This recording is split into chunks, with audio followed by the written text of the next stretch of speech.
Hello guys, and welcome back to my channel, a channel which talks about everyday finances for everyday people.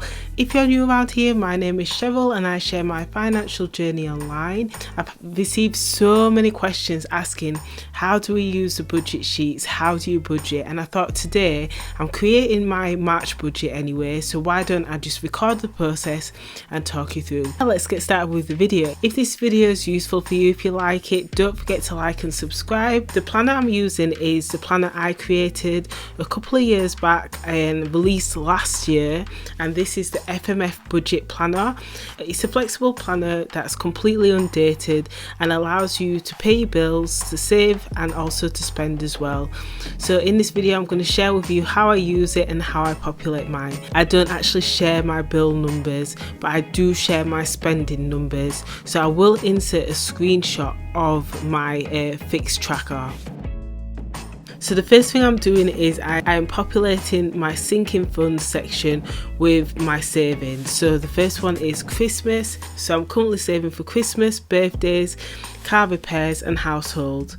These expenses have cropped up and I have had to fork out for it. Because I know that I don't want to use credit, it's important that I start saving for it today. The next section I'm populating now is a new car, house deposit, emergency, my son's savings and unexpected. These are more long-term savings, where the sinking funds was more short-term savings.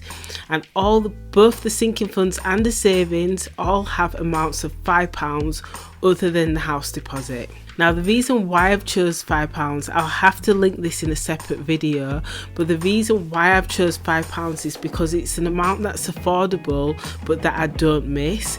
You may be wondering why I budget a bit more for my house deposit. This is the whole reason why I'm on this financial journey.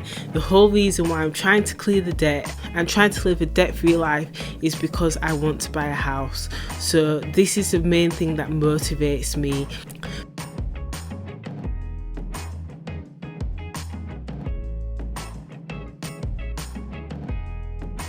So the next section I'm heading on to now is spending. These spending pots have come from tracking my spending.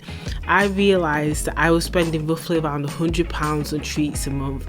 I realised that I was spending roughly about £20 to £30 a month on clothing, and so I decided to budget that in rather than wondering where has my money gone and not having any money left for savings.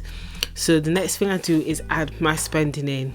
Another point to mention is when I'm creating my budget, it's really important that I do it in this particular order. It helps reinforce every single month that I save and I pay myself first before I spend.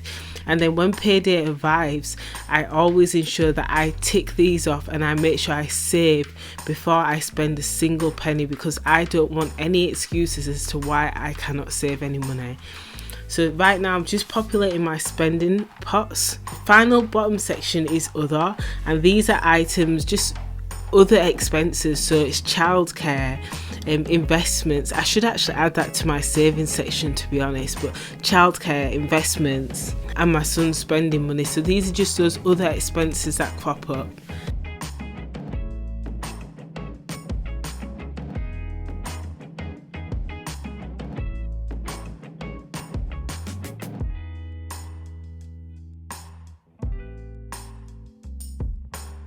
And then finally on the left hand side, I'm using this page to populate anything that I'm missing. So food and petrol. Some people like to use it for their bills because they want to see their whole March budget in one view, whereas I like to use the fixed bills tracker and then just use this for any missing items that I need to add to my budget.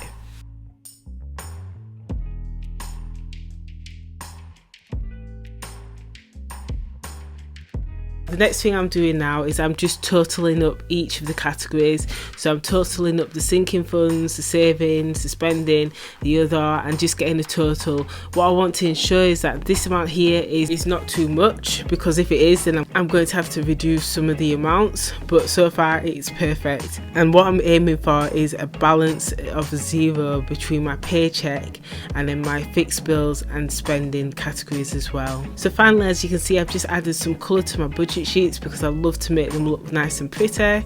So another point to mention as well is there's other parts to creating a budget, but obviously I want to keep these videos short and snappy so that it's not too overwhelming. So I will link the other videos below. I hope this video was useful for you. If you've got any questions, please feel free to comment below and I will definitely get back to you. Thank you so much for watching. Don't forget to like and subscribe, and I'll speak to you soon. Bye.